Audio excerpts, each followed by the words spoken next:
Senhor Deus, obrigado por teu cuidado conosco, obrigado pela oportunidade que o Senhor nos dá sempre de estarmos estudando, aprendendo mais de Ti. Obrigado, Senhor, pela capacidade que o Senhor nos dá, pelas possibilidades que o Senhor nos dá de estarmos aprendendo sobre o Senhor e enxergando cada vez mais o Seu poder, a inteligência, a sabedoria para fazer todas as coisas e a maneira como o Senhor nos criou e os propósitos para tudo que o Senhor fez e colocou na nossa história. Nos abençoe aqui hoje, esteja nos ajudando a estar crescendo mais no conhecimento para o teu louvor e a tua honra. Em nome de Jesus. Amém. Gente, antes da gente entrar propriamente na aula de hoje, queria responder duas coisas. Semana passada eu fiz uma afirmação que depois um pré-adolescente me questionou e provavelmente um jovem também. Então, pelo questionamento do pré-adolescente, eu falei assim, deixa eu mostrar aqui. Quando eu falei pó da terra, eu falei, o que é pó da terra, gente? Pó da terra é o que nós vamos virar depois que a gente degradar. E aí eu citei carbono, hidrogênio, oxigênio, enxofre. E aí quando eu falei enxofre, algumas pessoas ficaram, peraí, nós não temos enxofre. Tem sim. Nas proteínas tem enxofre, tá bom? Tem sim, tá bom? Nas proteínas tem enxofre, tá bom? Tem enxofre. Tá aqui. Tá?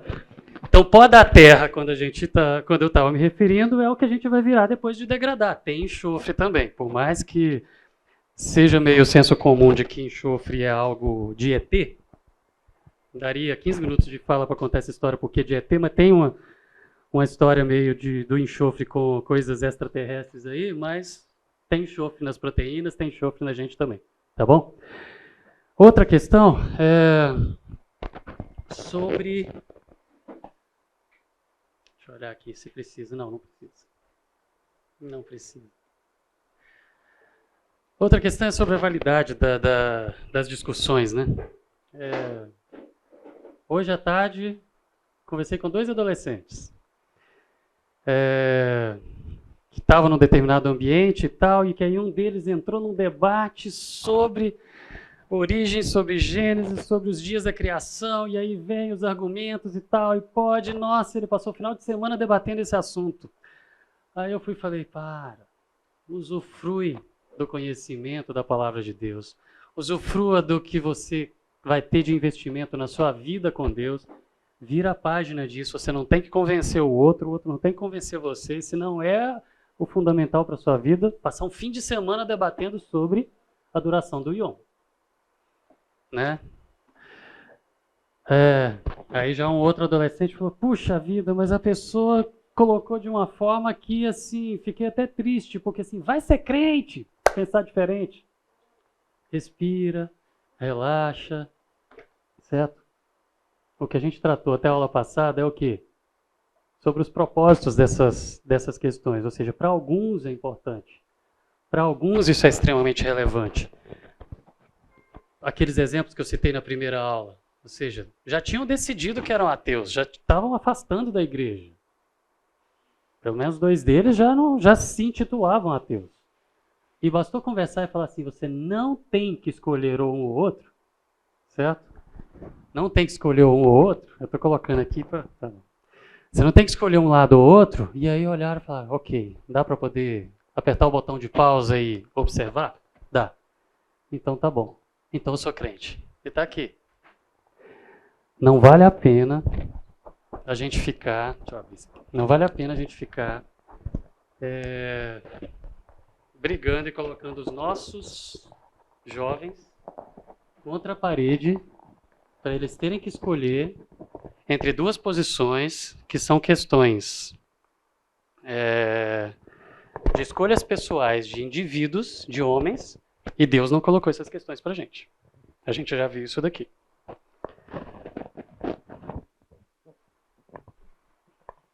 Vou tentar dar um jeito disso aqui melhorar.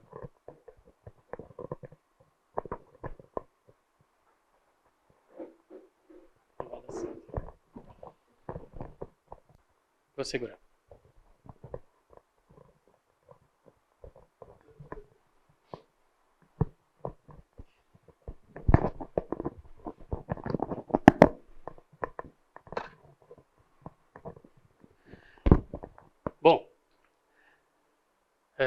sei que não precisa do alto-falante para vocês, do microfone para vocês, mas tem que ser para gravar. Ele não está dando certo aqui hoje, eu vou segurar. Em que parte que a gente está aqui agora? Nós vamos entrar na segunda parte do curso, onde na primeira a gente tratou então sobre esses problemas, essas discussões internas, essas brigas internas dentro da teologia, dentro de grupos diferentes. Você está num grupo de igreja, você está num seminário específico, tem uma posição, no outro tem outra posição, e um acha que o outro está errado e tal. Numa dessas conversas hoje mesmo, tinha um outro adolescente que estava lá, que um adolescente que tinha assistido aula aqui no curso de adolescentes, falou, puxa vida, C.S. Lewis também pensa assim, Billy Graham também pensa assim, e o outro pôs a mão na boca, herege. Não precisa, não precisa. Né? A gente tratou disso até aqui. Agora a gente vai entrar nos problemas externos. Ou seja, a gente falou dos problemas internos até aqui. E o recado é, não vale a pena. Não vale a pena mandar ninguém para o inferno, não vale a pena afastar ninguém da igreja, porque a pessoa é obrigada a escolher a minha posição, a minha interpretação, o meu jeito de pensar. Certo? Agora vamos para os problemas externos, que são, tá, e os tais argumentos da ciência, entre aspas, que provam que Deus não existe? Porque a fala é, Deus não existe, e a ciência prova isso. A afirmação que a gente ouve o tempo todo, que os nossos filhos escutam o tempo todo, é isso. Deus não existe, e a ciência prova isso. E nós vamos entrar então agora nessa parte. Vamos olhar então os problemas reais. Porque, e aí é a minha posição pessoal, até aqui não são problemas reais. Deus não quis isso pra gente, ele não colocou isso. Isso tudo são escolhas humanas de interpretação de textos bíblicos, traçando e costurando versículos para poder chegar a conclusões e falar, é assim, tem que ser, pensou diferente, está errado. Mas isso é humano, tá? Não é algo que Deus trouxe pra gente. Agora aqui é a gente lidando com o nosso inimigo real, verdadeiro, que é o ateísmo. Ok? A briga não está interna. Parece que a inquietação surgiu depois, né?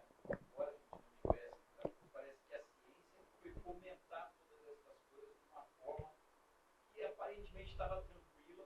Não sei, essa é uma ideia dos mais velhos. Nós não vivemos esse tempo Sim. na igreja, talvez seus pais. Desses debates. Eles pregavam o evangelho de uma outra forma. Não entravam nessas questões. Uhum. E o que parece é que, com o passar do tempo, essas coisas foram remexidas, mas com um olhar não de dentro, do interno, mas com um olhar do externo para dentro. Eu estou certo nisso? Ou... Deixa eu passar a aula de hoje. Sim, também dentro a gente não lidava muito com essas questões e elas vieram acontecendo, né? Vieram acontecendo, mas os problemas não foram só aqui dentro. E não é só, é a ciência que começou a brigar, não é. Teve uma história construída de um lado e do outro, né? Hoje a gente vai ver um pouquinho sobre a história do Darwin, dele com essas questões, e a gente vai ver o tanto que acontece. São vários agentes atuando na mesma história. A gente vai passar por aí, eu acho que eu te respondo hoje. Tá bom? Bom, nós vamos conversar então, hoje, sobre Darwin, sobre a teoria da evolução. Então, diferente do curso de 2016, quem assistiu, sobre a teoria da evolução em 2016, tinha 1 ou 2 slides, hoje tem vários. Então, a gente vai gastar mais tempo aqui falando de evolução hoje. E não é que eu quero convencer vocês disso, não. Mas é para poder a gente entender por que é tão forte, por que batem tanto na tecla, o porquê de algumas coisas, tá? E para a gente entender o contexto dessa história e o pano de fundo dela também. E começar com o ateísmo moderno, e aí na semana que vem a gente vai tratar sobre os argumentos mais fortes que são apresentados pelo ateísmo moderno, certo? Respondendo esses argumentos aqui. Tá? Então vamos para o Darwin. Darwin, gente, é o grande álibi. Eu sei que juridicamente essa palavra ela é bem mais específica, mas ela é usada como senso comum, como argumento, né? O grande argumento para poder defender que Deus matou, que Deus está morto.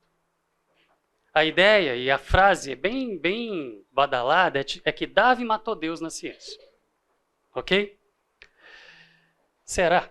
E é isso que a gente vai tratar. Bom,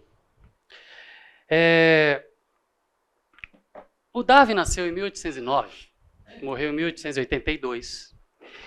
E ele ficou famoso, e muito famoso. A gente vai ver um pouquinho da história dele hoje, o impacto dele na história da ciência. O cara é grande, é forte, foi extremamente importante e é extremamente importante. Ele mudou nomes de disciplinas, ele criou raciocínios e a medicina moderna hoje está virando toda molecular, né? Tudo começando aqui com esse cara.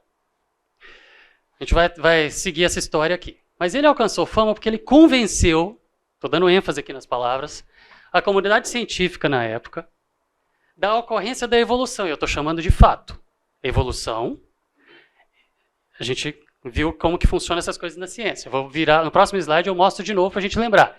E propôs uma explicação para a evolução, que é a teoria da evolução que ele publicou em 1859. Por que eu estou chamando evolução de fato e a explicação de teoria? Porque a gente viu isso na semana passada, ou retrasada, se não me engano, como que funciona a ciência. Lembra disso?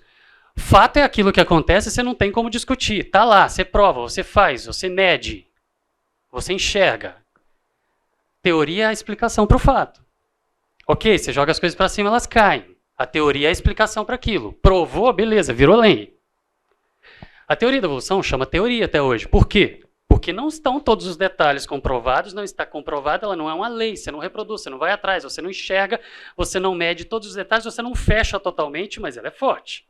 Ela está levando pedrada, lembra que a gente conversou sobre como funciona a ciência? Teoria é vidraça. Está levando pedrada aqui há séculos e está lá, ela está inteira. Ela é forte. A gente vai falar um pouco sobre ela hoje e vou voltar nisso daqui, tá bom? Mas ela é uma teoria. Ok? Então, de que eu estou falando? O Darwin ficou famoso porque ele convenceu a comunidade científica sobre a evolução, que era mudança, as espécies mudam. O leão hoje não é o mesmo de alguns milênios atrás. Nós não somos os mesmos que alguns milênios atrás. E daqui a alguns milênios nós não seremos, os humanos não serão os mesmos que nós aqui.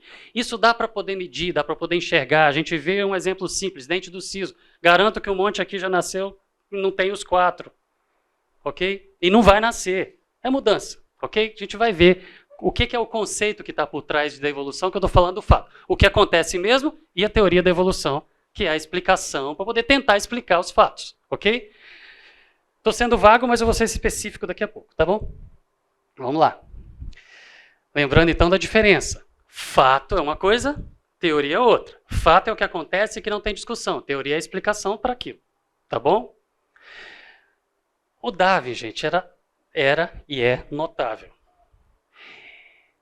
Ele propôs uma teoria, uma explicação para a mudança que acontece nos seres vivos e que é visível que os seres vivos estão mudando o tempo todo. Ele propôs uma teoria usando, nas palavras dele, conceitos de genética quando a genética não tinha nascido ainda. A gente hoje, quando estuda a teoria da evolução, e eu vou mostrar isso aqui hoje, eu uso conceitos que são mais novos do que a teoria da evolução, conceitos de genética. Mas ele usava, com as palavras dele, conceitos que ninguém ainda tinha pensado. Ele foi muito à frente do tempo dele para poder explicar as mudanças que aconteciam nas espécies. E para ele, entendam isso, ele era cristão, para ele, mudanças na criação de Deus. Vou contar a história dele daqui a pouco. E tem gente que quando fala, Darwin era cristão? Ah, não era. Ah, era assim. A gente vai entender por que falam que não. Mas o fato é que a genética nasceu com o Mendel em 1865.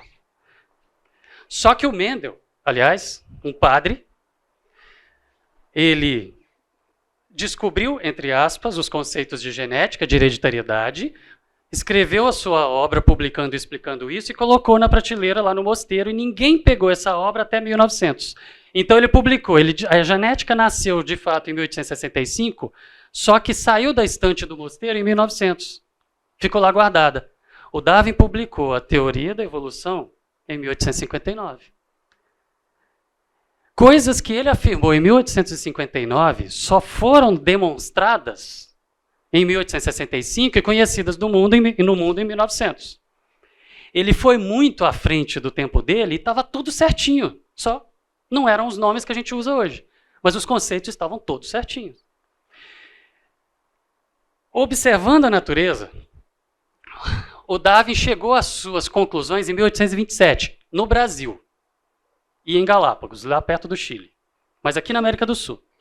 Ele chegou às suas conclusões em 1827, começou a escrever o livro em 1838 e ele foi publicar a sua obra em 1859. E esse atraso tem tudo a ver com a história dele e Deus.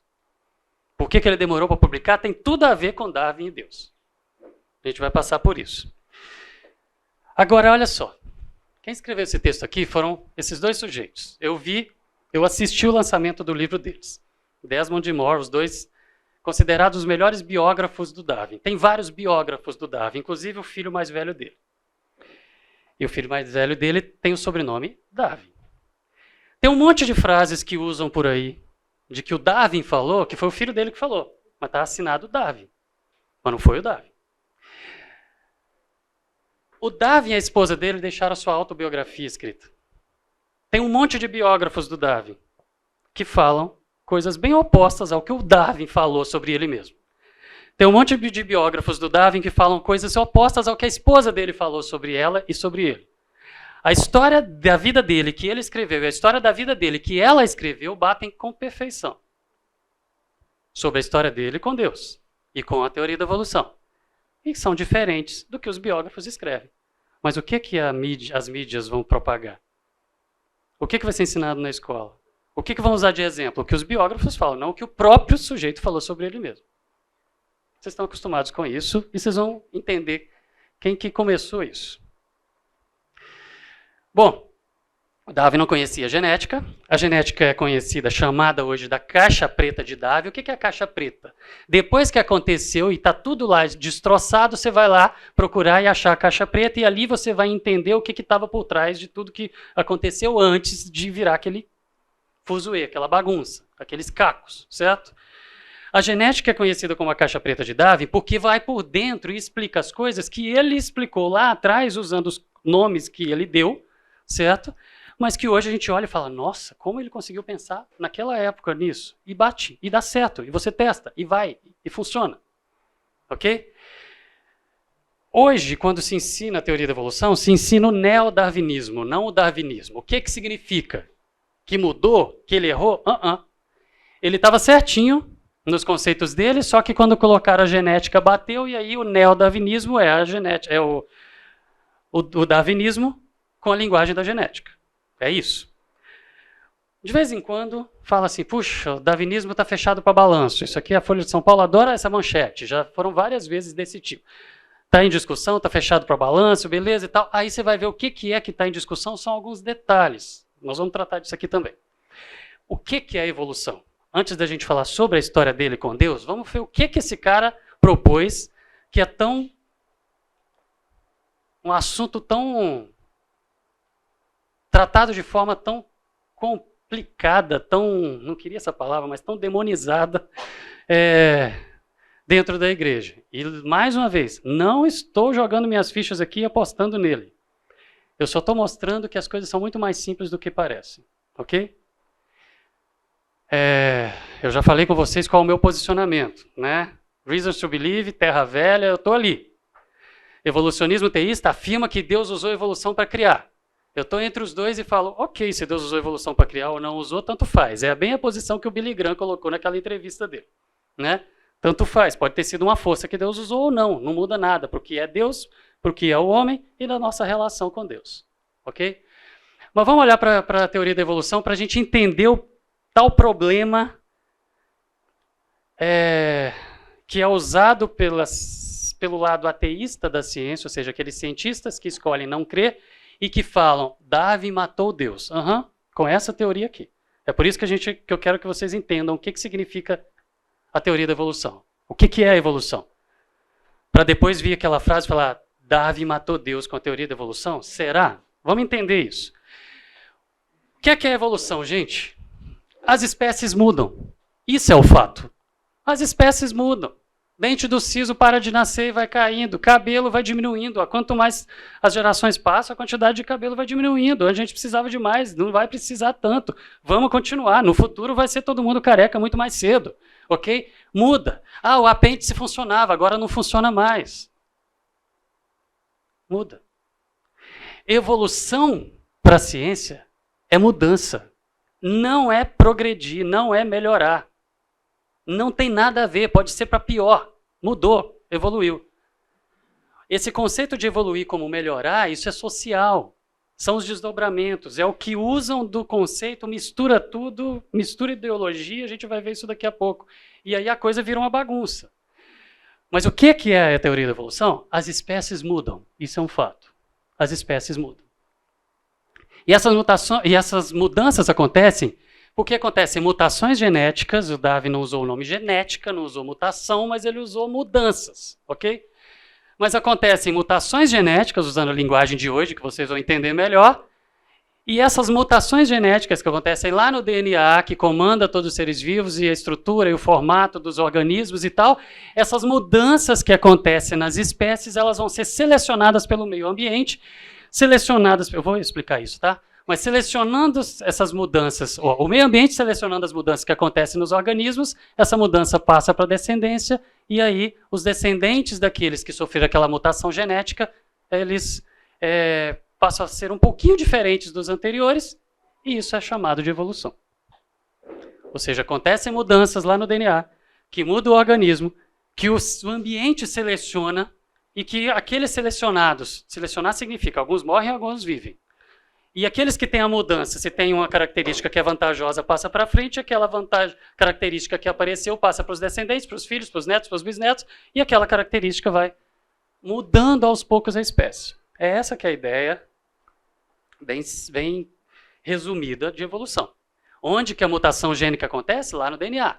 É uma letrinha lá, uma molécula, um pedacinho da grande cadeia de DNA. Se a gente pegar o DNA inteiro, o genoma inteiro, de um indivíduo, de uma célula sua, é uma molécula invisível que está compactada, toda amassada dentro do núcleo de cada célula que você tem. Se a gente pegar uma célula sua, pegar essa molécula de DNA e desenrolar, são pedacinhos. Se você emendar todos esses pedacinhos e desenrolar e abrir, dá 2 metros de comprimento. De uma molécula invisível que você consegue compactar e colocar dentro do núcleo de uma célula. Você tem trilhões, ok? Mas todas elas são iguais, são cópias uma da outra. Mudou uma letrinha. Esse pedacinho que mudou, ele muda uma voltinha numa proteína. Aliás, ele troca um aminoácido. E esse aminoácido de uma proteína que trocou, troca uma voltinha de uma molécula, e aquela voltinha da molécula que mudou faz a espécie mudar. Por exemplo, eu adoraria ficar discutindo aqui se o SARS-CoV-2, o vírus da Covid, foi fabricado ou não. Não faz parte da aula, então vira a página. Mas, se o vírus evoluiu naturalmente, o que aconteceu foi, existia, isso está mapeado, tá? A gente tem o desenho da molécula e sabe exatamente onde aconteceu. O vírus de morcego e pangolim lá na China, beleza, ele estava lá, ele infectava aqueles organismos, ele sofreu uma mutação em uma molécula, um pedacinho do DNA, que trocou um aminoácido e que uma voltinha de uma proteína lá da proteína spike, que vocês ouviram durante a pandemia inteira, isso daí, que era fechadinha, ela abriu. E quando ela abriu, ela encaixou mais fácil. E quando ela encaixou mais fácil, ela começou a infectar humanos ao invés de só morcego. E aí pronto. Ah, pode ter sido fabricado? Pode, mas precisa? Não, a evolução já deu conta de fazer isso. E está lá, mapeado, a gente sabe exatamente onde que aconteceu, era fechadinho e abriu. Isso é mudar, gente. Mudou, evoluiu. Ah, e é graças a esse raciocínio evolutivo que a gente falou assim, ele vai ficar mais fraco. E ficou. Essas mudanças, gente, elas vão produzindo características novas, e essas características novas, elas são chamadas por nós de variação, pela genética, de variação. Variantes. Olha em volta, não tem ninguém igual a ninguém. Essas variações, elas vão se acumulando ao longo do tempo, graças a mutações genéticas que vão se acumulando, e as variações vão ocorrendo. E quando surge uma característica nova, que gera uma variação, aumenta a variabilidade de indivíduos, dos organismos, ok? Aumenta as formas. Essa diversidade de formas, elas vão ser, de alguma maneira, selecionadas pelo ambiente, onde vão conservar as favoráveis e eliminar desfavoráveis. Mas o que significa ser favorável e desfavorável? Gente, depende de onde o indivíduo está. Então não existe essa história de evoluir para melhorar. Evoluir é simplesmente mudar. Apareceu uma variante nova, variações aí diversas, numa determinada espécie, que se acontece alguma mudança no ambiente em volta, onde aquele indivíduo está ali, aquela mudança que aconteceu, aquela variante, um dos indivíduos que estava ali, que tem uma capacidade um pouco diferente em relação a determinada característica, quando o ambiente muda, aquele indivíduo é selecionado e ele vive mais. Eu estou mostrando algo drástico aqui, certo? De uma seca, ou seja, onde tem água não ter, mas podem ser coisas sutis. Mudou. Por quê? Porque todos nós estamos sofrendo mutação o tempo todo, gente. Agora, nesse momento, está todo mundo sofrendo mutação. A maioria delas vai virar câncer, só que a maioria delas vai ser consertada. Sim, sim. Só que a maioria delas vai ser consertada por um mecanismo de reparo que a gente tem e a gente nem vai ficar sabendo. Mas uma ou outra vai escapar porque o mecanismo de reparo vai deixar passar batido e quando passar, pronto, câncer. Só que algumas, ao invés de câncer, vão fazer uma voltinha de uma proteína abrir, ou uma outra fechar, ou uma cor mudar. Alguma coisinha simples mudar, que na hora que tem uma mudança no ambiente, aquilo pode ser vantajoso. Para quê? Vantajoso para o indivíduo viver um pouco mais e ter mais chance de deixar descendente. Ou ser mais atraente e ter mais chance de deixar descendente. O fato é que as mudanças elas acontecem o tempo todo. Na maioria das vezes elas dão errado, na maioria das vezes não acontece nada, ou na grande maioria vão gerar câncer, doença neurodegenerativa, autoimune, ou uma mudança de uma característica. Ah, ok, então um crocodilo que seja branco, que nasça branco, albino, vai ser uma característica desvantajosa, porque na hora que ele for comer, ele vai aparecer, não vai se camuflar muito bem, e também vai ser mais fácil de caçar. Mas se tiver uma mudança naquele ambiente, e ele vivia no ambiente escuro e vivia no ambiente claro, ele vai proliferar, e ele vai viver mais do que os outros, e vai deixar mais descendentes, deixando mais descendentes, a espécie fica branca. É assim que a evolução acontece, é isso que o Darwin descobriu. Se você tem uma espécie de ratos, por exemplo, que são brancos, e vive num ambiente escuro, a quantidade de indivíduos daquela espécie que vão sobreviver é a quantidade que os seus predadores deixam viver. Ou seja, os predadores já estão cheios, já não aguentam mais comer, então aquela população consegue continuar vivendo, porque eles aparecem. Nasceu um filhotinho que sofreu uma mutação, que ficou escuro e camuflou melhor, com o passar das gerações, a espécie muda. Porque ele simplesmente vai esconder mais fácil dos predadores, e aí o que era normal era ser branco, passou a ser preto, mas os brancos de vez em quando estão lá nascendo, mas vão ser comidos, vão viver menos tempo, vão deixar menos descendentes. Isso aconteceu, por exemplo, em Londres, na Revolução Industrial. As mariposas eram assim, que se escondiam bem nas paredes. E de vez em quando nascia uma preta, que eram bem mais resistentes e fortes, era para viver muito mais e deixar muito mais descendentes, mas as mariposas pretas na parede branca em Londres eram comidas. Só que aí veio a Revolução Industrial, começou a encher de fuligem tudo, as paredes ficaram escuras, aí começaram a proliferar e predominar as mariposas escuras e as brancas começaram a sumir. Vai procurar mariposa hoje, na Inglaterra, preta, branca é exceção. Antes, branca era o normal, preta era exceção. Isso é evolução. Bom, a gente faz isso o tempo todo. O médico manda você tomar, você tá com febre, você vai no médico. Ele olha para sua garganta, tá cheio de placa, tem bactéria, manda você tomar antibiótico. Você toma antibiótico, ele manda você tomar por 10 dias. Aí você toma 3 dias e você já está sentindo bem, claro, porque o antibiótico matou a maioria. Digamos que você está com aquele monte de bactérias. Lembra que todos os descendentes vão nascendo diferentes, vão aparecendo as variantes, as variações? Você tem trocentas variantes ali. Por quê? Porque vão sofrendo mutações, vão tendo mudanças genéticas, recombinação genética, tem um monte de coisa que eu adoraria dar aqui, a aula inteira falando isso para vocês, mas que a gente vai ter aquele monte de bactérias diferentes ali, você joga antibiótico para matar quase tudo. Em 3 dias já matou quase tudo, mas sobraram algumas. Quais? Aquelas que sofreram alguma mutação e ficaram mais resistentes. Aí por que o médico mandou você tomar 10 dias? Se você em 3 dias já está se sentindo bem. Para poder essas resistentes morrerem até os 10 dias. E não sobrar nenhuma. Aí você fala assim, não, mas a minha tia falou que antibiótico faz mal. Aí você para de tomar depois de 3 dias porque você já ficou bem. Aí você faz o quê? Cria as superbactérias que hoje estão dando problema nos hospitais. Nós é que criamos. Por não fazer o tratamento direito. Por quê? Porque nós fizemos as bactérias evoluírem. Seleção natural. na nossa garganta, o mundo delas era a nossa garganta, você jogou lá o antibiótico, estava matando, existiam as mutantes que eram mais resistentes, você não tomou o tempo inteiro que deveria o antibiótico, parou antes disso, aí aquelas resistentes proliferaram, você cuspiu no seu vizinho, ele foi e pegou a bactéria mais resistente, a gripe dele, o antibiótico que deu conta para você em 3 dias, para ele vai dar em 4, para daqui 3 gerações vai dar em 5, 7, 10, aí você já tem que tomar 15 dias de antibiótico, troca de antibiótico, não dá mais, e aí a gente já está chegando numa situação onde hoje, ou a indústria farmacêutica investe pesado em novos antibióticos, ou em poucas décadas, em menos de 20 anos, a gente vai estar com um problema seríssimo de bactérias espalharem não só infecção hospitalar, mas estarem espalhando pelo mundo inteiro sem ter antibiótico que dê conta. Isso é evolução, gente. Seleção natural. O ambiente selecionou como? A nossa irresponsabilidade selecionou as mais resistentes e a gente criou superbactérias. Isso é evolução. Mudança. Você faz isso em laboratório, gente. Se você pegar a mosquinha da fruta, Drosophila melanogaster, se você pega aquela mosquinha da fruta e coloca em viveiros diferentes e coloca condições diferentes de temperatura, alimento diferente e tal, a geração delas passa muito rápido. E você vai passando várias gerações delas separadas. Era de uma mesma população, de uma mesma espécie, uma mesma família. Você separa em 2 grupos e cria 2 populações separadas, vivendo em ambientes diferentes. Depois de muitas gerações, você mistura as 2, elas não conseguem nem acasalar mais. Se não consegue acasalar mais, já rompeu a definição de espécie, você criou 2 espécies. Você faz isso.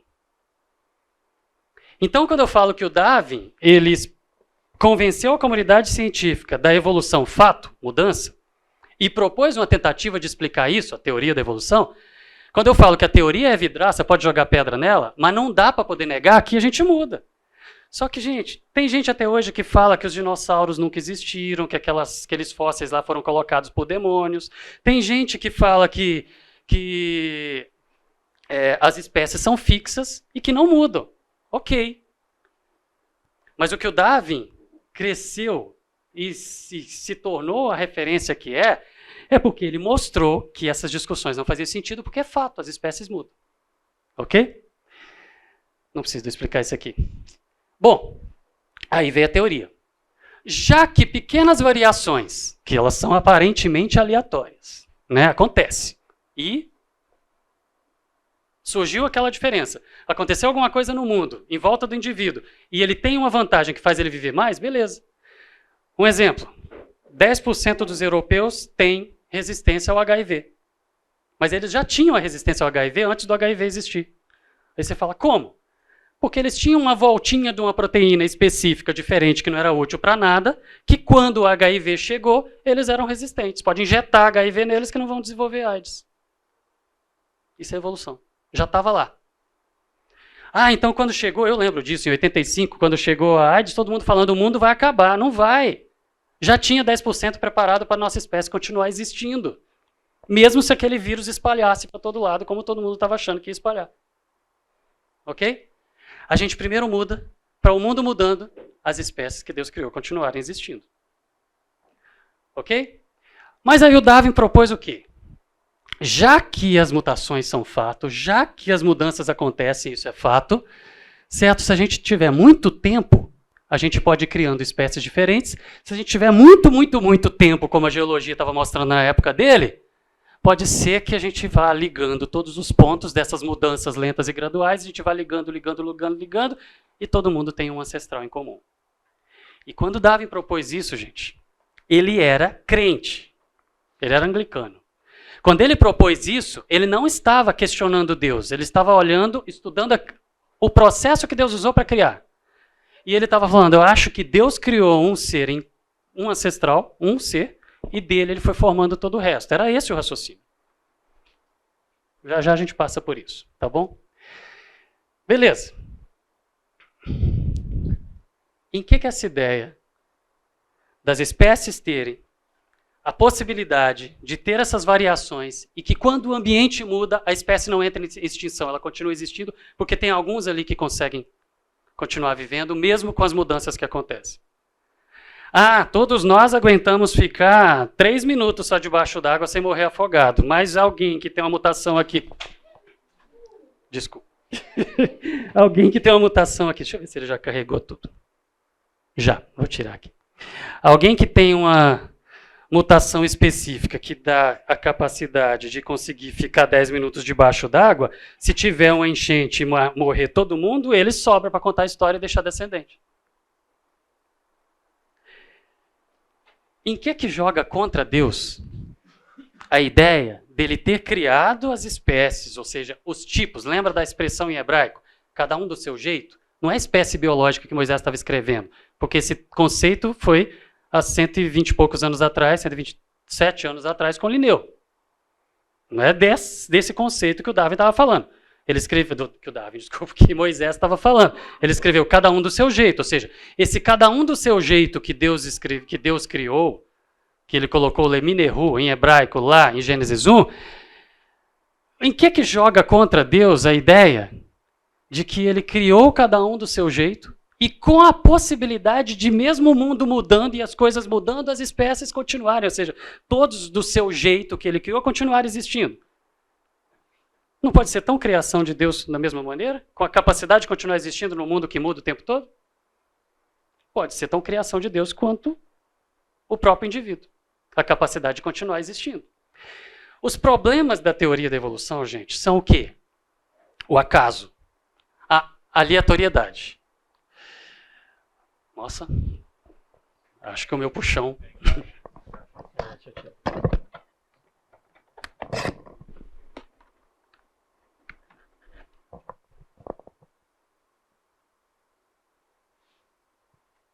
Vamos lá. Quais são os problemas da teoria da evolução? Para a gente, o acaso. Porque jogam o acaso como grande agente criador. Tem textos que vão falando sobre o acaso que, se você trocar a palavra acaso por Deus, é um texto de teologia. O acaso é o criador. Para quem quer defender a evolução, sem Deus. Só que o problema do acaso é que a conta não fecha. Aí entra os estatísticos nessa história. O problema da evolução é a matemática.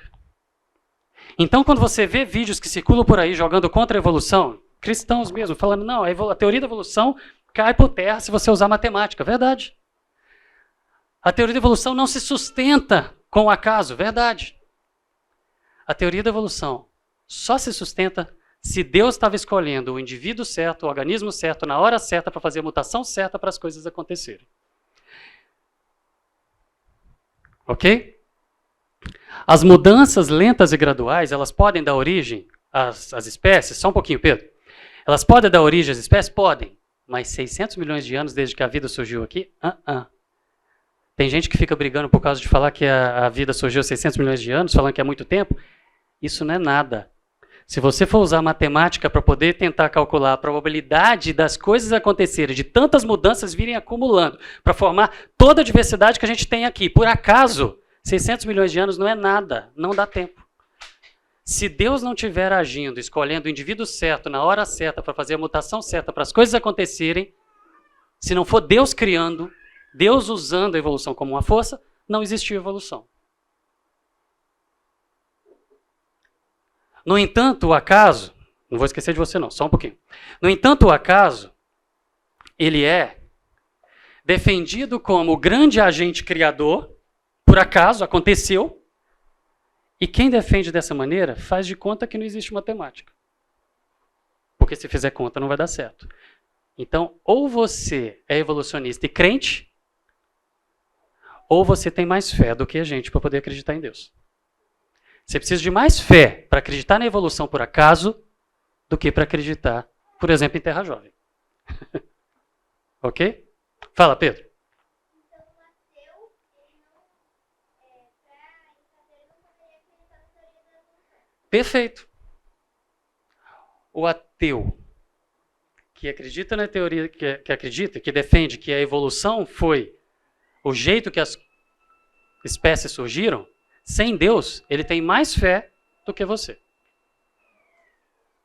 Para ele poder acreditar naquilo por acaso, ele tem que ter muita fé. Porque se fizer conta, não vai dar certo. Entendeu?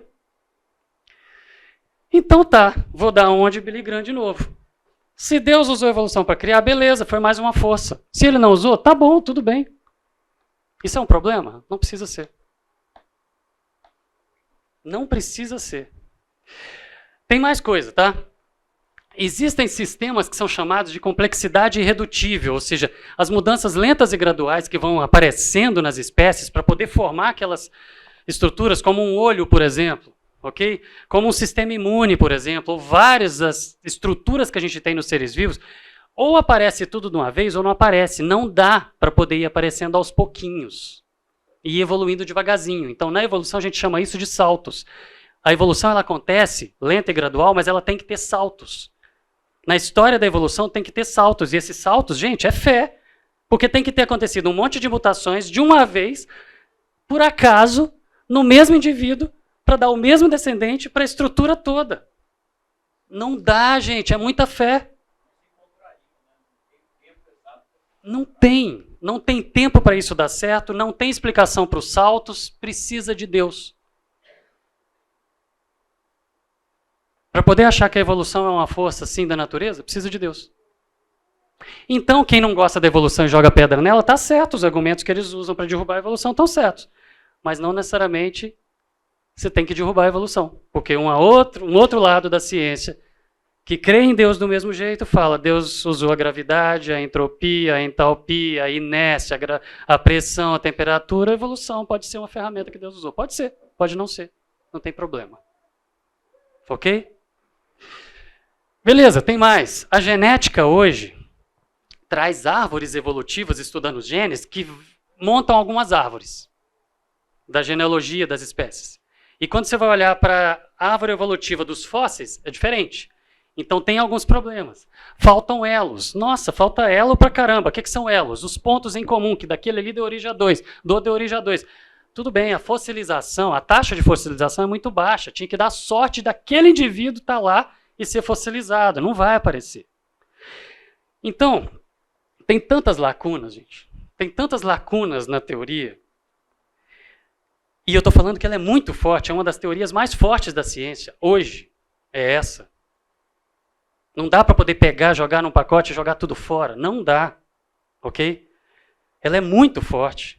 Mas tem lacunas. Então é teoria. Vai continuar sendo teoria. Ninguém vai voltar. Um monte aqui não vai entender isso, né? Ninguém vai rebobinar a fita. Não tem como você voltar a fita, certo? Até o início e começar a ver de novo, enxergar para poder ver os fósseis, ver onde aconteceram as mutações e tudo, para você provar. Então ela vai continuar sendo teoria. Pode ser que Deus tenha usado, pode ser que não tenha usado. A questão é que não tem nada a ver com atacar, e nada a ver atacar Deus, não tem nada a ver com a Bíblia isso. Não tem nada contra a Bíblia isso. O problema é outro que vai contra a Bíblia e a gente vai tratar disso aqui. A imprensa vive colocando e publicando coisas assim, vem aí a nova biologia, ou não. A coisa está meio nebulosa. Por quê? Quando descobre alguma coisa na genética que achava que o tronco tal ia para esse lado e a genética mostrou para outro, os fósseis mostram para o lado, a genética para outro, e aí? Não sabemos o que vai acontecer. Ih, vai ter que reformular a teoria da evolução. As coisas, elas são nebulosas. Até pouco tempo atrás achavam que os neandertais eram outra espécie. Hoje já está sendo considerado nossa espécie. É só uma sub-raça. Igual a gente tem muitas aqui hoje. Ok? Neandertais, tá? O fato é, sem um criador na história da evolução, um cientista ateu, que defende a evolução sem acreditar em Deus, ele precisa de mais fé do que a gente precisa para poder ser crente. Ok? Ou Deus usou a evolução como uma força para criar, escolhendo e chamando um de cada espécie, fazendo a mutação certa na hora certa para as coisas acontecerem, ou ela não aconteceu. É assim. Beleza? E não dá para ter fé suficiente. Desculpa, para ser ateu. Então é uma escolha. Continua sendo escolha. Vocês conhecem esse livro, a gente já teve, o Wesley já deu esse curso aqui, pelo menos 2 vezes na escola bíblica. Do Norman Geisler, que é da Terra Velha. Mas ele não gosta da evolução. Tá todo mundo aí, vai estar todo mundo no céu junto. Gente, eu já ouvi o sinal, tá? A gente vai parar, prometo. E a evolução humana? Evolução humana é uma bagunça. É uma coxa de retalhos. Não dá para poder fazer afirmações categóricas. Como eu falei, até há pouco tempo atrás se desenhava neandertais como outra espécie, agora não é mais. Você descobre um osso, e detalhe, quando você descobre um osso, é um pedacinho, tá? E o resto é tudo preenchimento. Sim, mas é um estudo muito detalhado, muito preciso, muito calculado, ok. Mas abre um tronco novo, abre uma árvore nova, muda uma coisa de lugar. Evolução humana é bem complexa. Quando o professor de evolução humana da biologia, na Unicamp, descobriu que ele estava com câncer, que ele iria morrer, ele me ligou. Eu não sabia que ele estava doente, senão eu seria constrangido a falar sim para o que ele me propôs. Ele me ligou e propôs, pediu assim, eu queria que você assumisse a matéria de evolução humana. Eu pensei, pelo amor de Deus, é uma bagunça. Ele era um padre franciscano, biólogo, ele morava dentro do seminário, aqui em Campinas, e era professor de evolução humana dentro da biologia aqui da Unicamp. E ele falou comigo, Elbi, se você não pegar essa matéria, ninguém vai pegar, a matéria vai morrer. Eu estava tão apertado na época, eu acho que eu estava escrevendo meu doutorado, eu falei, professor, eu não consigo. E ele não me contou que ele estava doente. Pouco tempo depois eu descobri a morte dele, a matéria morreu. Não tem. É uma bagunça, é difícil. Então, a gente pode falar, não sei. Ah, quem foi Adão? Alguém me perguntou 2 semanas atrás. Não sei. A princípio foi o primeiro Sapiens. Mas já que Sapiens e Neandertais são da mesma espécie agora, pode ter sido antes, pode ter sido Habilis, não sei. Onde que Adão estava? Não sei. Quem foi Adão? Foi o primeiro a ter espírito eterno, relacionamento com Deus e ponto. Onde ele está? Não sei. O primeiro Sapiens, até há pouco tempo atrás, a gente falava que aconteceu há 200 mil anos atrás. Agora já se acharam mais fósseis, já está em 300 mil anos atrás. Basta achar, e sempre ali em volta do Mediterrâneo. Basta achar um pouquinho mais velho, vai para 400, vai para 500. Quando? Não sei. A gente pode falar não sei. Porque a gente está estudando a criação de Deus. E a gente está estudando a partir de vestígios que vieram do passado. E que estão soltos, espalhados por aí, a gente não tem como saber. Dá para ser categórico? Não. Dá para ser categórico com os dias de 24 horas? Não dá. É especulação para quem é categórico. Olhando lá para dentro da Bíblia. Dá para ser categórico aqui também dentro da ciência? Não, gente. Nós estamos falando de áreas que são cinza e que elas estão evoluindo. O conhecimento está evoluindo a partir do momento que as coisas vão surgindo. Então, a gente não tem o preto no branco como os defensores gostam de colocar.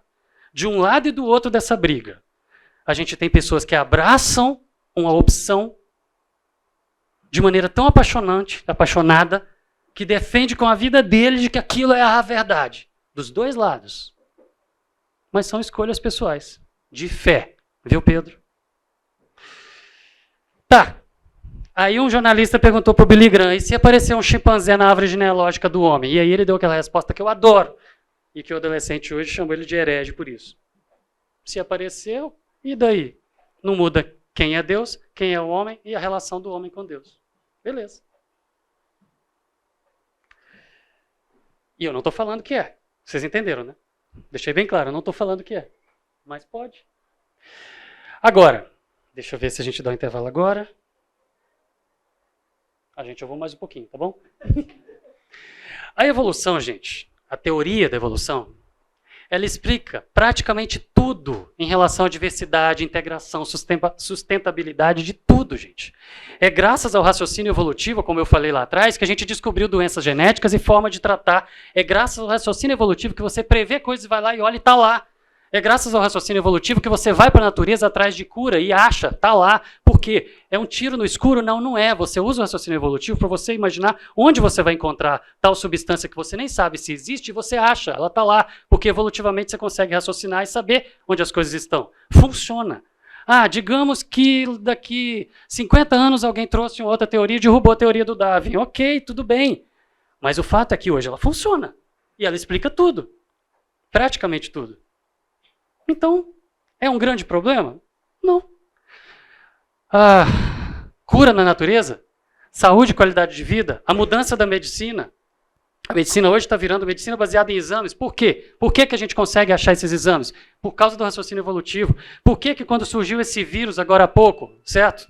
3 anos atrás, foi fantástico estudar o vírus, porque é um ser novo, mas que ele segue exatamente a receita de bolo da evolução. Então você pega esse, vai vendo os outros parecidos, traça a árvore, olha de onde que ele surgiu, então você consegue prever que ele vai ter isso, que ele vai ter aquilo, que ele vai gerar tal característica. Ah, ok, eu lembro da Elô. Elô está aqui hoje? Eu lembro da Elô falando, lá no início da pandemia, num grupo de WhatsApp, onde o pessoal estava discutindo, e quando o primeiro hospital em São Paulo começou a usar heparina para poder tratar internado com Covid, e o pessoal estava descendo a lenha falando que era um absurdo, que isso era fake news, e a Elô falou, gente, essa doença parece muito mais hematológica do que respiratória. 15 dias depois, isso virou protocolo, e todo mundo passou a usar heparina. Mas quando começaram, um hospital em São Paulo começou, todo mundo desceu a lenha. E por que acharam que era uma doença hematológica e não respiratória? Por causa do raciocínio evolutivo. Você previa, você olhava e você achava. Já que ele é parente desse, que ele tem tais estruturas, então isso daqui deve funcionar lá. Testou e funcionou e deu certo, e todo mundo começou a usar e salvar a gente. Funciona. Eu vou jogar tudo no chão, tudo no lixo, só porque vai diferente, vai contra uma interpretação de 5 correntes teológicas diferentes que existem, que vai estar todo mundo no céu do mesmo jeito, e não vão estar em salinhas compartimentadas e separadas. A evolução pode, então, ser o como Deus usou. Ou não, sem crise. Do mesmo jeito que Deus usou, do mesmo jeito que um artesão usa lá o formão, o kit dele lá, o martelinho, Deus não tem mãos, Deus tem força, então ele pode ter usado, certo? Gravidade, entropia, inércia, pressão, temperatura, raios, né, eletricidade e mutações. Pode ser só uma força. Esse aqui é o ponto, ok? E aí vem a frase que eu já citei do Billy Graham. E daí? E daí? O fato é que Deus criou o homem. Se isso foi por um processo evolucionário ou não, beleza, certo? Mas não muda. Não faz diferença para quem é o homem e para quem é Deus e a sua relação com ele. Já usei essa frase 3 vezes, por isso que eu não vou ler. Bom, eu gostaria que a gente fizesse um intervalo de 4 minutos só. Tá bom? Então vamos lá. 4 minutos, hein? Eu vou chamar vocês daqui 4 minutos. Vamos lá, gente. Eu falei com vocês que esse curso, a primeira versão desse curso, em 2011, ela veio porque em 2006 o Richard Dawkins, que é o Papa do Ateísmo, publicou um livro chamado Deus um Delírio. Aí o Fernando pediu para eu poder preparar uma mensagem para pregar lá no culto sobre respondendo o Deus um Delírio. Aí daquela mensagem ele deu a ideia de formar o curso e foi a partir do livro da Reasons to Believe, da Terra Velha, certo? Da turma lá da Terra Velha, do Hannah e do Hugh Ross e do Hannah, que escreveram o livro mostrando que a Terra é velha mesmo, etc, e tal, mas que eles são contra a evolução. Mas é a turma da Terra Velha, nossos bilhões de anos estão todos ali e que eles casam isso bem com as escrituras. O Fernando me deu esse livro para ler, com a ideia de preparar o curso, eu li, gostei, falei, vamos colocar ali as outras correntes juntos, formamos aquele curso em 2011, ok, o curso foi meio bravo, né, que o povo começou a debater no meio do curso os professores, tudo bem. Aí depois disso o Fernando me deu um outro livro para ler alguns anos depois, antes de 2016, na versão do curso para os adultos de 2016, eu já tinha lido esse livro que ele me entregou também, que ele falou o seguinte, aí a gente já tinha formatado o curso já na direção do que está aqui hoje, e que é o que eu repito a cada 3 anos, essa linha de raciocínio com os adolescentes, é a maneira que a gente tem feito há anos aqui, de 3 em 3 anos, repetindo isso para os adolescentes, e aí ele me mostrou esse livro que ele tinha lido e falou assim, está bem dentro da linha que você está defendendo aqui, que a gente está repetindo, está ensinando aqui para os adolescentes. A verdade por trás do novo ateísmo. E a gente vai falar do novo ateísmo na semana que vem. Mas as conclusões desse livro são bem interessantes. Darwin foi um grande cientista, mesmo. Não precisa jogar pedra no homem, não. O mundo é antigo, mesmo. Ah, tem gente que vai optar por não. Beleza, vira a página e toca a vida. Mas a conclusão desse livro é essa mesmo também. Ok? Cristão, estudante do Dallas, do seminário de Dallas, ex-professor de Dallas, o autor, beleza. A vida é totalmente conectada. Mexeu num ponto, vai sair mudando tudo. Mesmo. Deus fez a coisa toda presa. O universo é todo conectado. Vai explodir um planeta para ver o que acontece. É uma bola de neve, um dominó, aquilo mexe. Aquilo vai longe, está tudo conectado. A quantidade de energia que é sugada por um buraco negro, ela cospe. Isso aí é o Covolan que falou, não sou eu. Mas ela está sendo cuspida por uma anã branca do outro lado. O universo, a quantidade de energia que entra e que sai no universo é a mesma. Está tudo em equilíbrio. Do universo à vida, está tudo em equilíbrio e tudo conectado. A evolução não refuta Deus. Mas pode ser que ele tenha usado, pode ser que não. A gente já estava ensinando isso daqui quando esse livro foi publicado. Mas a evolução pode sim tornar você um ateu intelectualmente realizado se você não fizer certas perguntas. Se você fizer de conta que o tempo, 600 milhões de anos, é suficiente para tudo acontecer, beleza, você pode ser um ateu e falar que a evolução serve para poder tirar Deus da jogada. Mas não dá. Se você fizer algumas perguntas específicas e for a fundo, se você for tentar fazer conta, se você for tentar usar estatística ou matemática, se você for olhar para aquelas estruturas que ou aparece tudo de uma vez ou não apareceu nada, e aparecer tudo de uma vez o acaso não tem como fazer, ok? Se você não fizer essas perguntas, você pode se tornar ateu usando evolução. Mas se você fizer as perguntas e for a fundo, opa, você vai ter que ter fé para poder continuar acreditando na evolução sem Deus. Não dá para se acreditar na evolução sem Deus. Ok? Bom, devem existir, isso tudo conclusões do livro, devem existir mais coisas no meio disso tudo que ainda não foram descobertas. Que talvez façam mais links com as escrituras, que talvez expliquem mais essa bagunça e tirem um pouco dessa briga, ou não sei. Coisas que não foram descobertas ainda. O que importa é que nós não temos um motivo concreto para dizer que colocar título, criação ou evolução.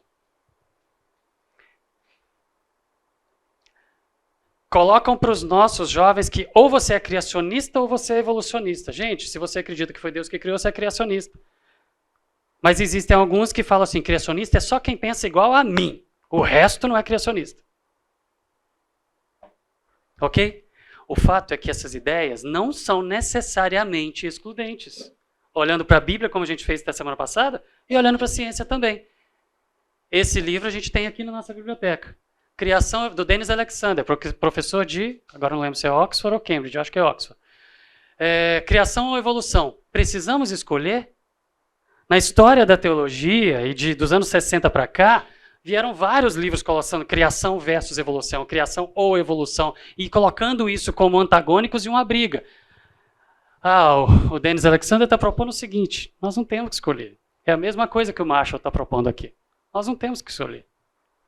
Pode ser que Deus tenha usado, pode ser que não tenha usado. Isso não é um problema, isso não tem a ver com a Bíblia.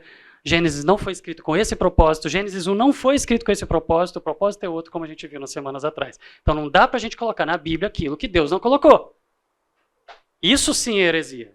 Você querer tirar de lá o que ele não se propôs a colocar. Só que tem problema. Evoluir é mudar, como a gente falou.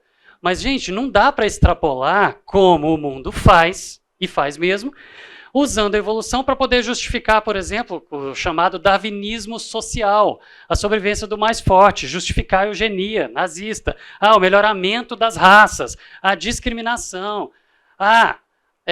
Usam a teoria da evolução para justificar discriminação racial, para justificar discriminação econômica. Quem conseguiu sobressair, o resto que se exploda. A evolução é assim mesmo.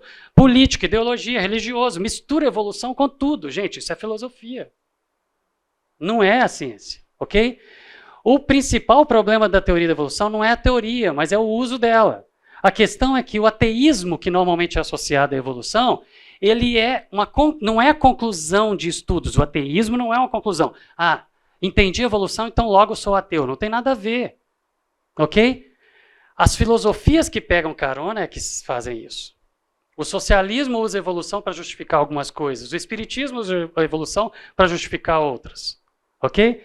A gente tem seleção racial, econômica, intelectual, perseguições, eugenia nazista, o holocausto. Usaram a evolução para se justificar.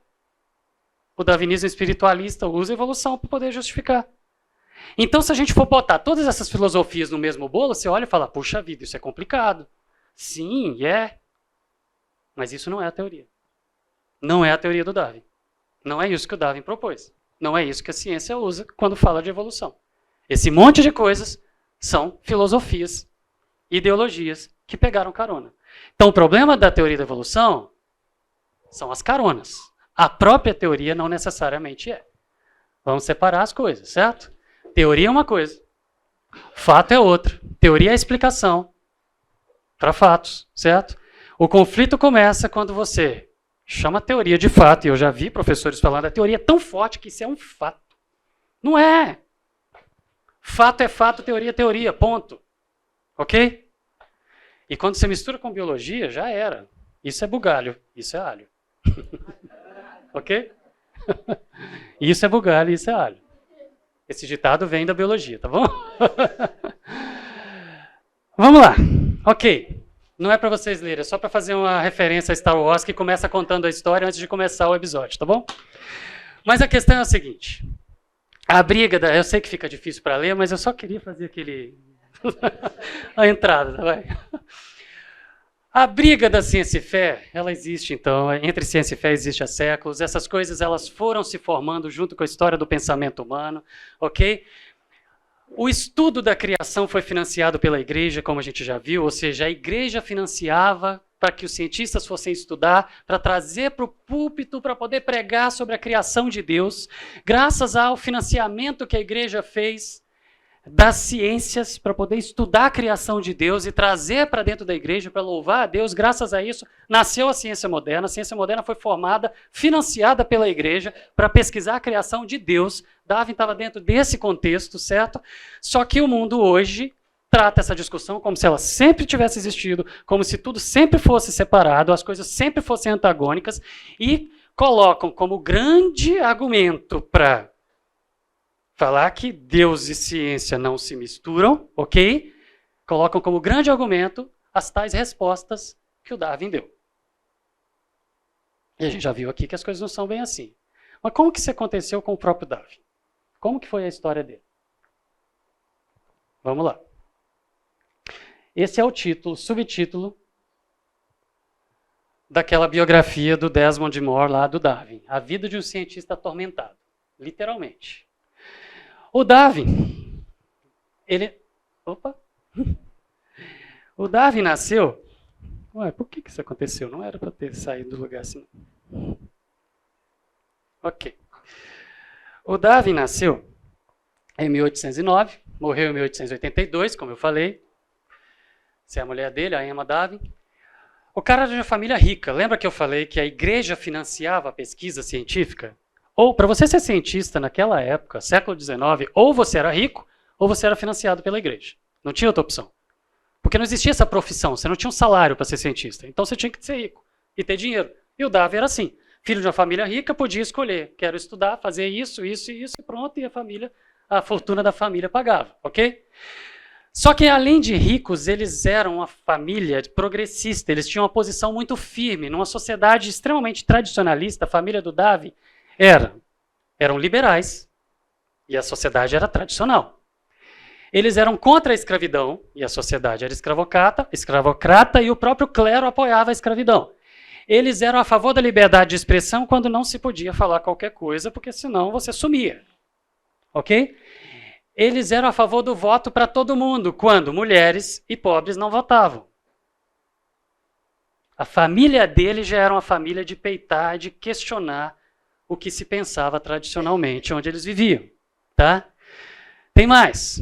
Ele era filho de médico. Médico, gente, assim, a filha dele ficou doente, estava com infecção, e o tratamento era dar choque térmico. Esquenta, esfria, esquenta, esfria, esquenta, esfria, para matar a bactéria. Mas às vezes matava a pessoa também. Mas beleza, o pai dele era médico. Era essa a medicina da época, ok? O avô dele era naturalista. O que é naturalista? Gente, quando a Unicamp foi fundada, a biologia chamava ciências naturais. Desculpa, ciências naturais não. História natural. Naturalista era biologista. O avô do Darwin era um biólogo, só que não tinha esse nome naquela época, ok? O avô do Darwin era naturalista, publicou um livro chamado Transformismo, em 1802, ele morreu, o Darwin nasceu em 1809. O avô dele publicou um livro chamado Zoonomia, Transformismo, ou seja, o que ele ensinava? Tentava explicar por que as espécies mudavam, ou seja, essas discussões já rolavam na família do cara.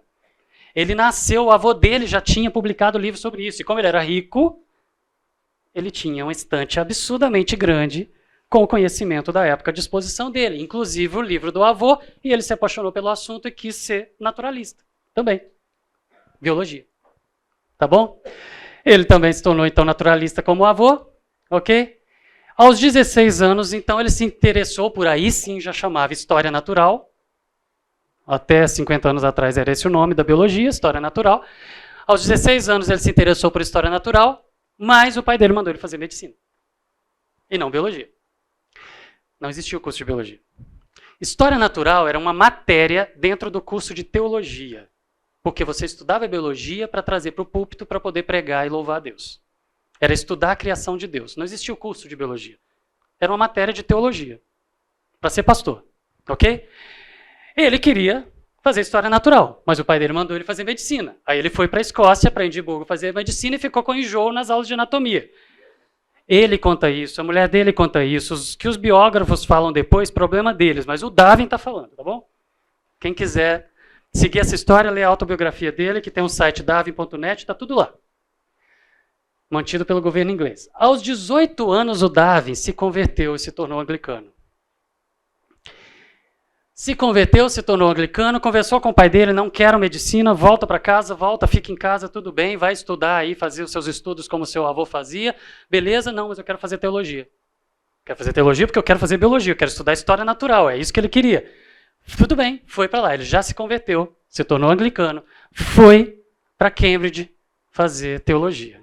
E chegou lá, ele logo que entrou no curso, ele já foi procurar o professor de História Natural, que era o pastor, o capelão de Cambridge, que era o reverendo Henslow, que se tornou o mentor dele e discipulador dele e amigo dele.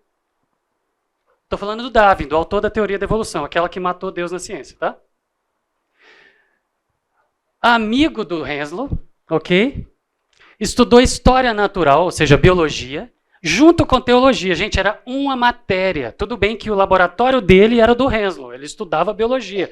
Mas ele teve que estudar tudo, grego, hebraico, ler a Bíblia em grego, ler em hebraico. Pensa em, nós estamos falando do século XIX. Imagina como que era esse estudo. Ele teve que estudar Paley, por exemplo, teologia cristã, ele teve que estudar tudo da teologia, e ele foi muito bem. De 178 alunos, quando ele se formou, o CR dele, a média dele foi o 10º lugar. O cara sabia grego, o cara sabia hebraico, o cara sabia pregar, ele estudou homilética, ele estudou tudo que existia de melhor na teologia, ele foi muito bem. Ele conhecia a Bíblia. Esse é o Darwin. Estudou com os melhores teólogos da época, foi discipulado pelo professor de História Natural, certo, do Henslow, e aí o Henslow era super influente no governo inglês, e quando o governo inglês resolveu mandar o Beagle, um navio da marinha inglesa, para rodar o mundo fazendo vários estudos, tinham historiadores, tinham geólogos, tinham vários profissionais ali que eles estavam colocando, pesquisadores, pediram para o Henslow indicar alguém para poder ser o historiador natural do Beagle. E o Henslow, Darwin, vai você. Ele que indicou. O Darwin veio no Beagle porque o Henslow, o pastor, o capelão e o professor de biologia e o discipulador dele indicaram para cá. Você acha que o Henslow tinha indicado o Darwin para o Beagle se o Darwin fosse um ateu 007 escondido ali dentro da universidade? 1831, Darwin sai no Beagle para rodar o mundo. E veio para a América do Sul, foi onde passaram o maior tempo. No Brasil, passou muito tempo. E aí, 1827 concluiu, chegou às suas conclusões, isso está nos diários dele. 1838 começou a publicar, escreveu o livro, 1859 publicou. Ok, tem mais. A teoria dele, então, se tornou o paradigma central da biologia. Não existe curso de biologia hoje se não existir evolução. Não tem nenhuma matéria de biologia que não use evolução. Não existe nenhum raciocínio na biologia que não use evolução. Evolução e biologia têm tudo a ver. Ok? Você pode ser um biólogo e não concordar com a evolução, mas você vai usar de cabo a cabo, de ponta a ponta. Tá bom? Beleza. Ele trouxe a genética antes da genética nascer. E ele conhecia bem como que era o mundo que ele vivia. 1844, um cara que hoje dizem, suspeita que foi o Chambers, ele publicou um livro com esse título, Vestígios da História Natural da Criação. Criação, gente, é Bíblia, de Deus, tá? Criação de Deus. Vestígios da História Natural, ou seja, da biologia, da criação de Deus. 1844 foi publicado o livro. O autor desse livro publicou sem título, sem assinar, sem autor. Porque ele não queria ser perseguido pela igreja, que qualquer coisa diferente a igreja perseguia, ok? O livro foi queimado em praça pública, recolhido, acabaram com a publicação desse livro. Não pode ser um sacrilégio. O Darwin viu o que aconteceu. Ele estava consciente da punição, que já tinha várias histórias de pessoas punidas por jogar ideias contrárias ao pensamento hegemônico da época, de que as espécies... Que pensamento hegemônico é esse? Que as espécies não mudam, é tudo paradinho. Ok? Que as espécies não mudam, era esse o problema. E ele ficou durante anos escrevendo, tentando já responder os argumentos que ele sabia que a igreja ia trazer, para poder mostrar que ele não estava contra Deus, que ele estava simplesmente mostrando qual foi o processo que Deus usou para criar, que ele achava que tinha descoberto. Era isso, ele ainda era crente. Tá? Teve mais, ele sofreu pressão de outros lados também. Além disso, tá? Tentando se antecipar as punições ali, aquelas brigas que ele sabia que ia acontecer, ele sofreu pressão de dois lados. Primeiro, Huxley, amigo dele. Desculpa, Huxley e Wallace. Huxley, um dos melhores amigos dele, ateu, xiita, pobre. Não tinha como ser cientista se a igreja não financiasse. E a igreja não financiava um ateu. Então o Huxley, chamado de Bulldog de Darwin, certo? O Huxley ficou pressionando o Darwin falando, publica esse livro logo, porque ele foi escrevendo. Quando ele terminou, ele tinha vários volumes da teoria da evolução. Esse livro que a gente tem hoje é um resumo, que ele levou 1 ano para escrever depois que ele publicou, porque ninguém ia ter como ler vários volumes que hoje estão só em museu. Ok? Enquanto ele estava lá escrevendo, porque ele não queria que ninguém achasse que ele estava jogando contra Deus, ele não queria essa briga com a igreja, o Huxley falava, publica porque eu vou acabar com essa ideia de Deus. Publica porque eu vou matar Deus. Publica que eu vou usar isso para mostrar que essa igreja que não quer me financiar, essa igreja está errada. Vamos acabar com isso. Ou seja, o amigo xiita ateu, que tinha raiva da igreja porque não tinha financiamento, queria que ele publicasse para ele poder usar as teorias, as ideias do Darwin contra Deus. E o Darwin não queria isso. E ele ficou segurando. E o Wallace?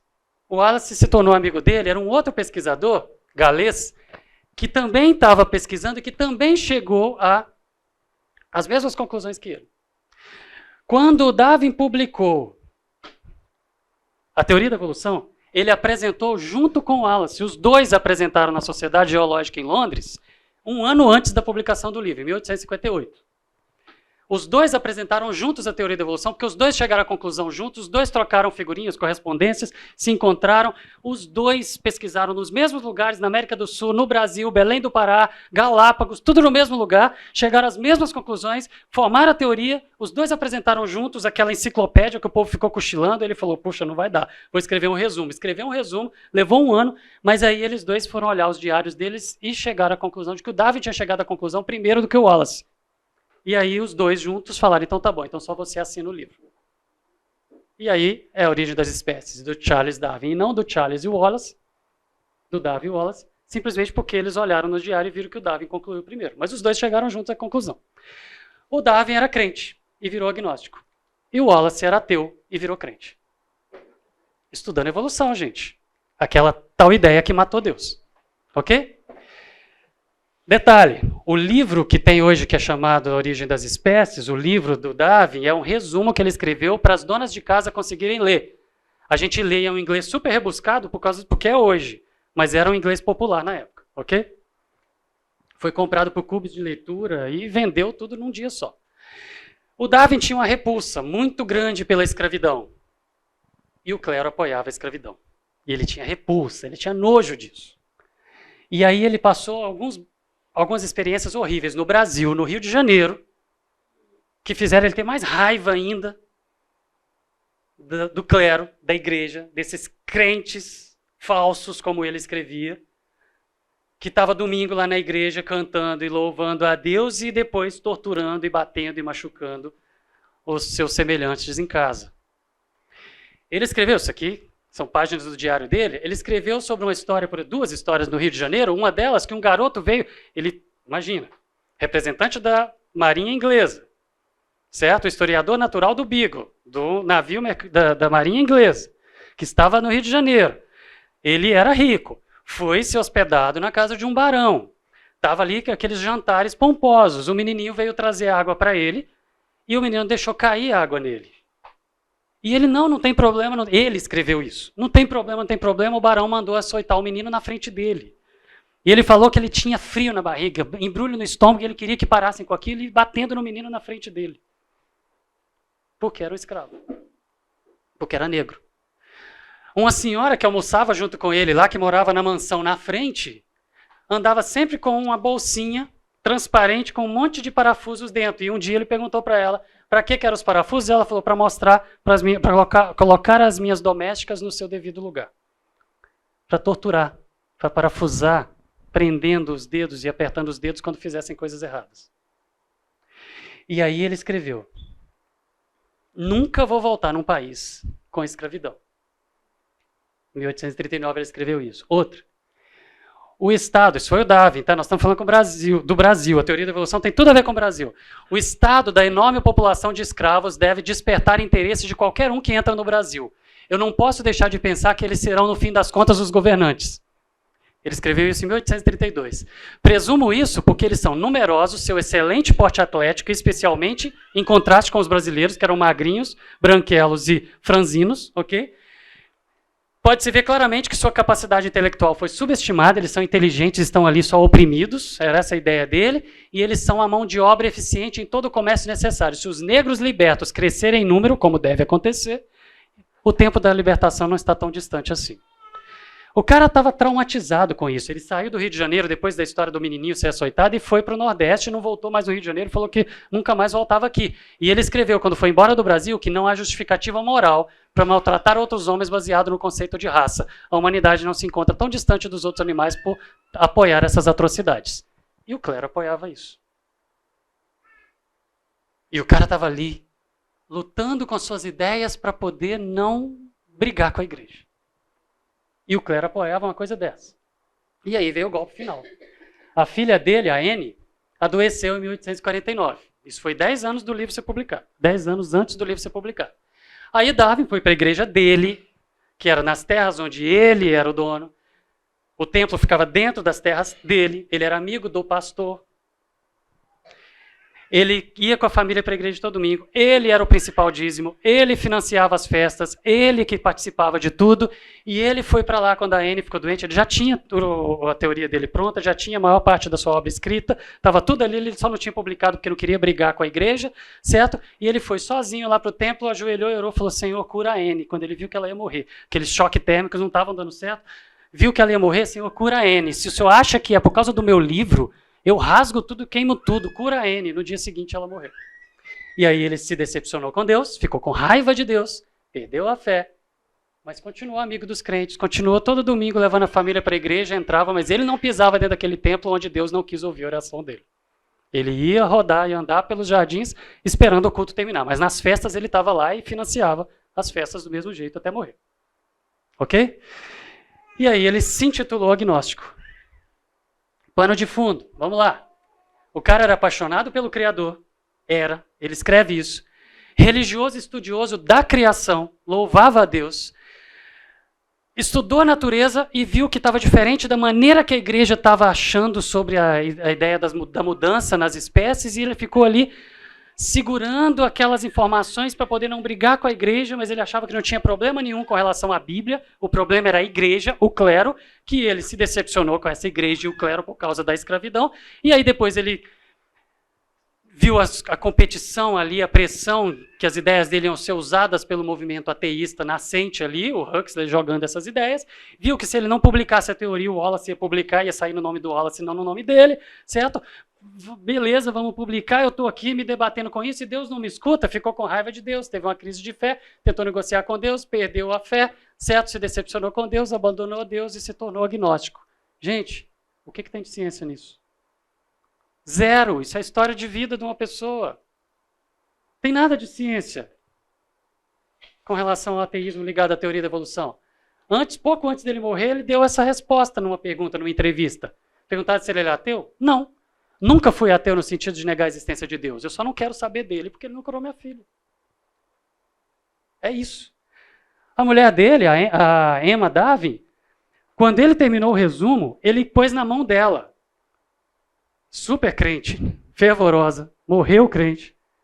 Ele se decepcionou com Deus e não entrou mais na igreja, mas ela continuou. Mas ele, antes de publicar, 10 anos depois que a filha morreu, ele terminou o resumo dele e ia publicar, ele entregou o livro para ela e falou, leia, se você achar que isso vai contra Deus ou contra as Escrituras, pode queimar. Eu não publico. Se isso for abalar sua fé, eu não publico. E ela virou a noite lendo, no dia seguinte, quando ele acordou, ele conta.